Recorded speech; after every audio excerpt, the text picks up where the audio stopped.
Good morning everyone. आज हमारा fifth point discuss होने जा रहा है और हमारा फिफ्थ पॉइंट है application of fertilisers and manure.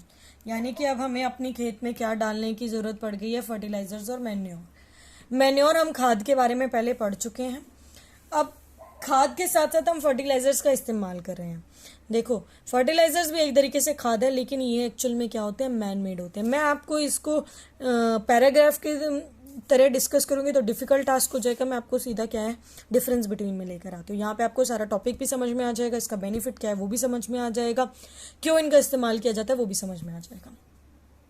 देखो, फर्टिलाइजर क्या है, इनऑर्गेनिक सब्सटेंस है जिसको फैक्ट्री में प्रिपेयर किया जाता है। ऑब्वियस सी बात है, फैक्ट्री में प्रिपेयर हो रहा है यानी ये पोल्यूशन बनाने का काम कर रहा है, केमिकल्स का इस्तेमाल कर रहा है, यानी ये पेड़ पौधों के लिए कहीं भी यूजफुल नहीं लग रहा है। मैन्योर क्या है, इनऑर्गेनिक है और ऑर्गेनिक है, दोनों का मिक्सचर है। कैटल का जो डंग है यानी जानवरों का जो भी वेस्ट निकलता है, या ह्यूमन का जो वेस्ट निकलता है, या प्लांट का बचा हुआ रेजिड्यूज, चाहे वो ड्राई लीव्स हो या बार्क ऑफ द ट्रीज हो, इनसे बनने वाली खाद है, यानी ये बेनिफिशियल है। यानी ये हमारा कूड़ा करकट भी साफ करने का काम कर रही है। तो या फर्स्ट पॉइंट से क्या समझ में आता है कि it is natural and it is artificial, यानी बेनिफिशियल फिर भी मैंने और लगी। सेकेंड थिंग, फर्टिलाइजर प्रोवाइड करती है सफिशिएंट अमाउंट में स्पेसिफिक न्यूट्रिएंट जिसकी ज़रूरत है। मान लो नाइट्रोजन की कमी हो गई तो नाइट्रोजन प्रोवाइड करी है, पोटेशियम की कमी होगी पोटेशियम, फॉस्फोरस की कमी होगी फॉस्फोरस। लेकिन मैन्योर का तो काम है एक से ज़्यादा न्यूट्रिएंट प्रोवाइड करने का, फिर से बेनिफिशियल हो गया क्योंकि ये तो एक ही दे रहा है लेकिन ये एक से ज़्यादा एक ही समय पर दे रहा है। थर्ड पॉइंट, फर्टिलाइजर्स में हाई कंसंट्रेशन होती है प्लांट न्यूट्रिएंट की, यानी अगर आप इसे कम मात्रा में डालेंगे तो भी ये आपकी पूरी खेत को क्या है बहुत अच्छे से फर्टिलाइज करेगा। लेकिन मैन्योर में लो कंसंट्रेशन होती है, इसलिए आपको इसको ज़्यादा मात्रा में इस्तेमाल करना पड़ता है। फर्टिलाइजर कुछ पॉइंट्स गिवन नहीं है, मैं आपको डिस्क्राइब कर देती हूँ। फर्टिलाइजर्स जो हैं वो केमिकल सब्सटेंस है, लेकिन it is easy to store. आप इसे आसानी से स्टोर करके एक जगह से दूसरी जगह ट्रांसपोर्ट कर सकते हो, लेकिन मैन्योर को आप आसानी से स्टोर नहीं कर सकते हो। फर्टिलाइजर आपको मार्केट में आसानी से अवेलेबल हो जाते हैं, लेकिन मैन्योर को आपको लंबे समय तक डिकम्पोज करके बनाना पड़ता है। ये आपका पॉल्यूशन फ्री है लेकिन ये पॉल्यूशन कोज करता है, तो ये इसके बीच में कुछ डिफरेंसेस हैं और कुछ इसके बेनिफिट्स भी हैं। अब मैं आपके पास वापस टॉपिक पे आती हूँ कि फर्टिलाइजर कौन कौन से फर्टिलाइजर हैं। जैसे कि आपको दिखाई दे रहा है डायमोनियम फॉस्फेट, जो आपको नाइट्रोजन और फॉस्फोरस देता है। देखो, प्लांट को 3 चीज़ों की जरूरत होती है सबसे ज़्यादा, नाइट्रोजन, पोटेशियम और फॉस्फोरस। कुछ मात्रा में उसमें कैल्शियम भी प्रेजेंट होता है और अदर न्यूट्रिएंट भी प्रेजेंट होते हैं, लेकिन जो 3 मेन है वो है आपके नाइट्रोजन, फॉस्फोरस और पोटेशियम। देखो, डायमोनियम फॉस्फेट ऐसा फर्टिलाइजर है जो नाइट्रोजन और फॉस्फोरस देता है। एनपीके ऐसा है, नेम इंडिकेट कर रहा है, एन से नाइट्रोजन, पी से फॉस्फोरस, पोटेशियम का सिंबल के होता है। यूरिया छिड़कते हैं खेतों में, बहुत कॉमन है, इसमें नाइट्रोजन होता है। सुपर फॉस्फेट ऑफ लाइम जिसमें कैल्शियम और फॉस्फेट होता है। कैल्शियम अमोनियम नाइट्रेट जिसे हम कैन भी बोलते हैं, इसमें कैल्शियम और नाइट्रोजन होता है। फर्टिलाइजर्स क्या होते हैं, आसानी से मिट्टी की फर्टिलिटी को बढ़ाने का काम करते हैं। क्रॉप स्पेसिफिक होते हैं कि जरूरी नहीं है जो आपने कॉटन में डाला वही आपको जूट में भी डालना है, या वही आपको किसी और खेती में, चाहे ग्राम है, वीट है, बार्ले है, मेज है, इनमें भी डालना है। सबके अलग अलग होते हैं। पानी में सॉल्यूबल होते हैं, घुल जाते हैं, लेकिन इसका यही नुकसान भी है, पानी में सॉल्यूबल होके मिट्टी में ये एब्जॉर्ब तो हो जाते हैं लेकिन वहीं पर ये नुकसान भी करते हैं। किस तरीके का नुकसान, कि ये मिट्टी की जड़ों के अंदर चले जाते हैं, जिसकी वजह से कई बार ये हमारी सब्जी में या फ्रूट्स में पाए जाते हैं, और अगर हम उसे अच्छे से वॉश ना करें तो हमारी बॉडी के अंदर चला जाता है और हमें नुकसान पहुंचाता है। Sixth point is protection from weeds and weedicides. ये मैंने आपको पहले भी डिस्कस किया था कि वीड्स होते हैं अनवांटेड अनडिजायरेबल प्लांट्स, यानी ऐसे जंगली पेड़ पौधे जो आपकी मेन फसल के साथ उग जाते हैं और compete करते हैं उनके साथ, उनका पानी, उनकी हवा, उनकी लाइट छीनते हैं उनसे, ठीक है, तो वो उसकी ग्रोथ को रोकने का काम करते हैं, उन्हें हम कहते हैं वीड्स, अनवांटेड प्लांट को, और उसको रिमूव करने के प्रोसेस को वीडिंग कहा जाता है। The process of removing weeds from the crop field is called weeding. अब इसके कई मेथड है, 3 मेथड है। मैनुअल मेथड, हाथ से उखाड़ के फेंक दो, या फिर ट्रॉयल खुरपे का इस्तेमाल करो, ठीक है, या फिर आप उस पर स्प्रे केमिकल छिड़कने का काम करो, ठीक, या फिर क्या है मशीनों का इस्तेमाल करो, जैसे ट्रॉयल हो गया, हैरो हो गया, इनका इस्तेमाल करो, हाथ से नहीं करना चाहते तो। कुछ केमिकल्स के नाम इन्होंने दिए हुए हैं कॉमन वीडीसाइड के, अगर आप इन केमिकल को डालते हैं तो ये ऑटोमेटिकली पैदा ही नहीं होते हैं, मर जाते हैं। तो 2,4-D इसमें मोस्ट कॉमन है, 2,4-डाइक्लोरोफिनॉक्सी एसिटिक एसिड। दूसरा MCP है, 2-मिथाइल-4-क्लोरो-1-फिनॉक्सी, ये इसके IUPAC नेम है, no need to learn about it.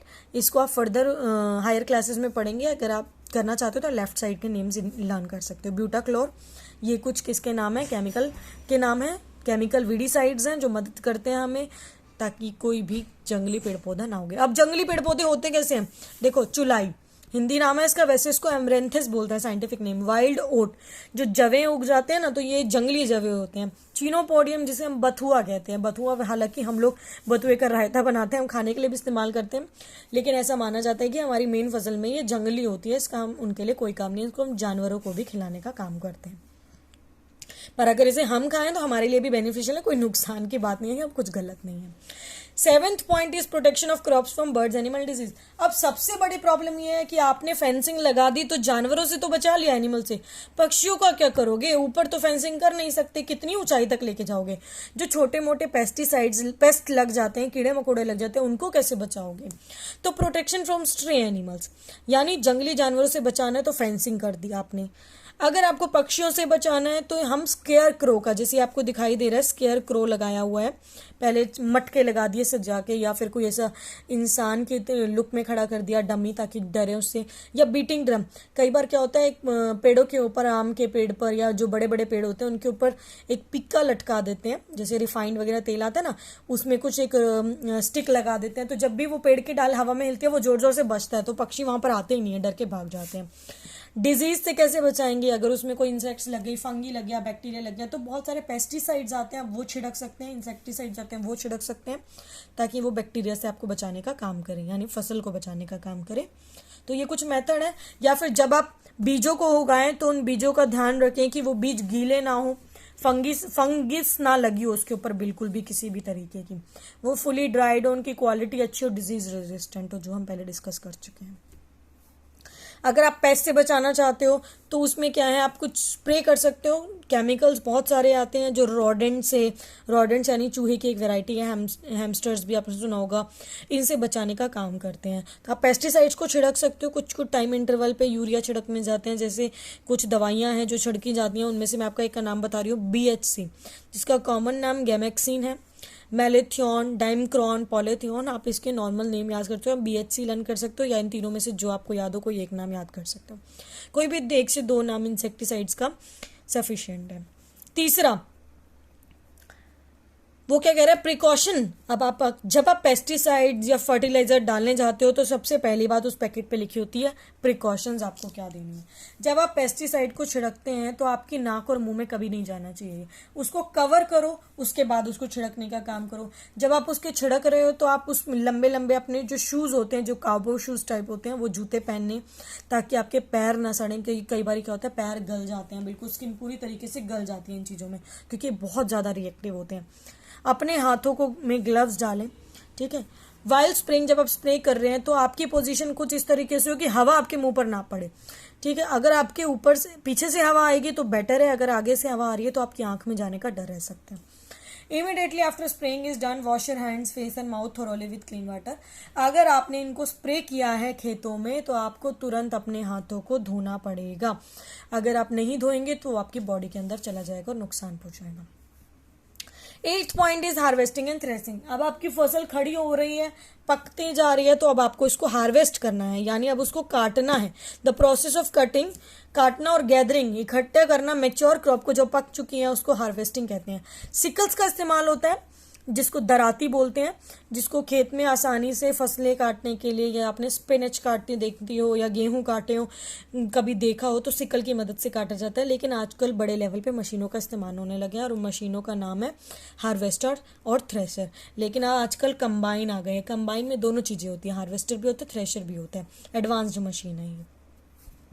Harvesting क्या है, अब आपने फसल जब उग गई है तो कल्टीवेशन होगा अब उसका, यानी अब वो कटनी शुरू हो गई तो आपने इसकी हार्वेस्टिंग कर दी। इसका मतलब हार्वेस्टिंग के बाद उसकी सफाई करनी है। तो ये थ्रेशर मशीन है जो आपको दिखाई दे रही है, मैं आपको क्लोज करके दिखाती हूँ।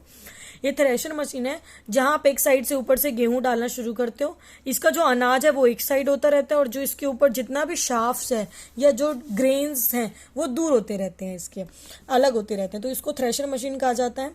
कंबाइन मशीन में दोनों ही होते हैं। उसके बाद भी अगर कोई शाफ्ट्स, कोई छोटे, जैसे आपने धान के ऊपर छिलका चढ़ा हुआ देखा होगा, गेहूं पे चढ़ा हुआ देखा, तो विनोइंग करते हैं। विनोइंग ऐसी प्रोसेस होती है जहां पर बीच में छन्नी लेकर खड़े होते हैं दो व्यक्ति आगे पीछे, और उस छन्नी को जोर जोर से हिलाया जाता है, जिसमें क्या होता है जो हैवी ग्रेन्स होते हैं वो तो क्या है नीचे गिरते चले जाते हैं एक साइड या उसमें छन्नी में रह जाते हैं, जो लाइटर होते हैं विनोइंग वो उड़कर हवा में दूर चले जाते हैं, तो इसको विनोइंग प्रोसेस कहते हैं। इसको नॉर्मली हम घर में भी इस्तेमाल करते हैं। सूपा होता है या आप जो भी कहते हैं उसमें छालना में उछाला जाता है, जिससे क्या होता है जितनी भी दलिए में या फिर ओट्स वगैरह कुछ भी बना रहे हैं आप, दाल वगैरह, उसमें कोई कूड़ा कंकड़ है या हल्की कुछ शाफ्स है वो उड़कर ऑटोमेटिकली चले जाते हैं। इसे विनोइंग प्रोसेस कहते हैं।